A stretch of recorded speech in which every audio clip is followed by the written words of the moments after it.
In the year 1162, somewhere between what is now Mongolia and Siberia, a formidable leader and legendary conqueror was born, one who would earn the title of King of Kings, a ruthless warrior, and the architect of the largest contiguous land empire in history. His name was Genghis Khan. Alongside his sons and grandsons, Genghis launched a military campaign of staggering scale, and in just 25 years, the Mongol forces seized more territory than the Roman Empire had managed in 4 centuries. By the time of his death in 1227, the Mongol Empire extended from the Pacific Ocean to the Caspian Sea, covering approximately 10 million square miles. This vast dominion was comparable in size to the entire African continent and even larger than the combined territories of the United States, Canada, Mexico, Central America, and the Caribbean. Such an unparalleled expansion cemented Genghis Khan's status as one of history's most successful military strategists. Born in 1162 under the name Temujin, he was the son of a tribal chieftain and, according to legend, entered the world clutching a blood clot, a supposed divine omen foretelling his future as a mighty warrior. From an early age, Temujin endured hardship, most notably when his father was poisoned by a rival tribe when he was just 9 years old. Following this loss, his father's people abandoned his family, as Mongol tribes only followed leaders who were strong and respected. Left to fend for themselves in the unforgiving Mongolian steppes,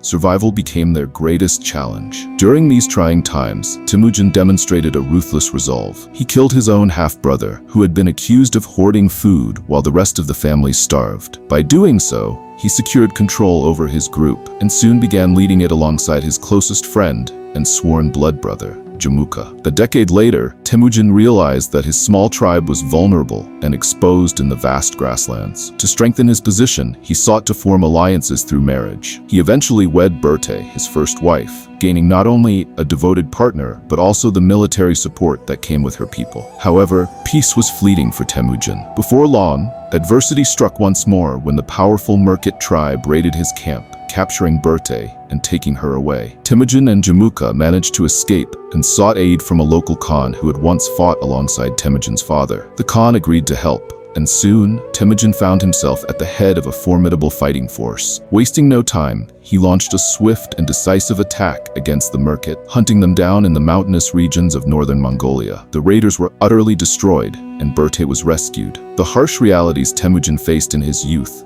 molded him into the fearsome warlord he would later become, instilling in him the ability to both crush his enemies and forge strong alliances. Over time, however, tensions arose within the tribe as ideological differences between the two leaders, Temujin and Jamuka, became increasingly evident. While Temujin believed in rewarding talent and loyalty regardless of background, Jamuka upheld the traditional Mongol belief that only those of noble birth deserve power. This divide eventually led to a bitter split, with Jamuka forming his own rival clan. For 2 years, the former brothers-in-arms remained apart until their forces finally clashed. Caught off guard and outnumbered, Temujin's men suffered a brutal defeat. The captured generals of Temujin's army met a horrific fate, boiled alive under Jamuka's orders. When Temujin learned of this atrocity, he was consumed by rage, vowing never to suffer such a loss again. By 1204, the two rivals faced off once more in a battle that would determine the fate of the Mongol people. Temujin's warriors, masters of both archery and horsemanship, employed their deadly skills with precision.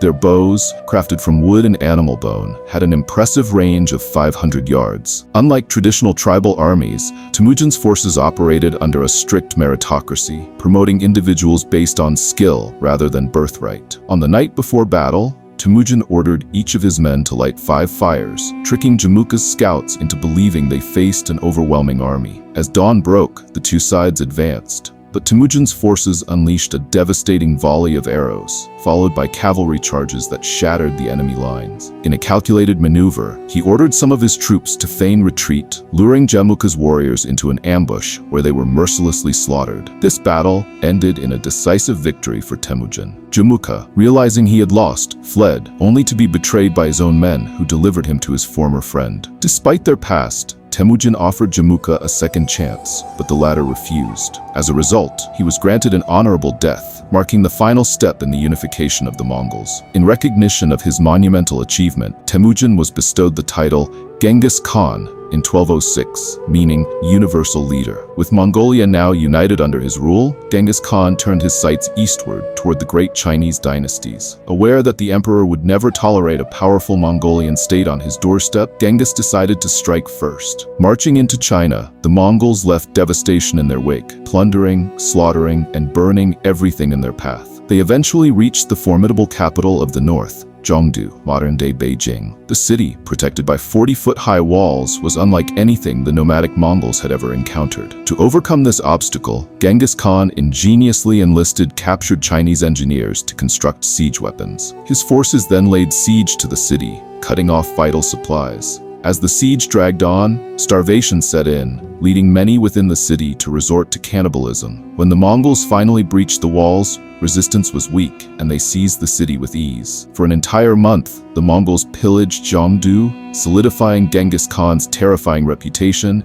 and expanding his empire to unprecedented heights. His conquests continued westward, pushing into Eastern Europe with relentless force, showing no signs of slowing down. However, in 1227, during his final campaign in China, Genghis Khan passed away. According to the secret history of the Mongols, his dying words were, "I have conquered for you a vast empire, but my life was too short to take the whole world. That I leave to you." Before his death, he named his son Ogedei as his successor, entrusting him with the task of completing his mission. Following tradition, Genghis Khan was buried in an unmarked grave, with all those involved in the funeral allegedly executed to keep the burial site a secret. Yet his legacy endured far beyond his death, not only through conquest but also through his bloodline. As he claimed the most beautiful women from his conquered lands as his own, he fathered countless children. Modern genetic studies suggest that approximately 1 in 200 people alive today are direct descendants of Genghis Khan. Beyond warfare, Genghis Khan laid the foundation for a highly organized and sophisticated society. He fostered a meritocratic system that disregarded race, ethnicity, and social class, rewarding individuals based on their abilities. His empire was also remarkably religiously tolerant,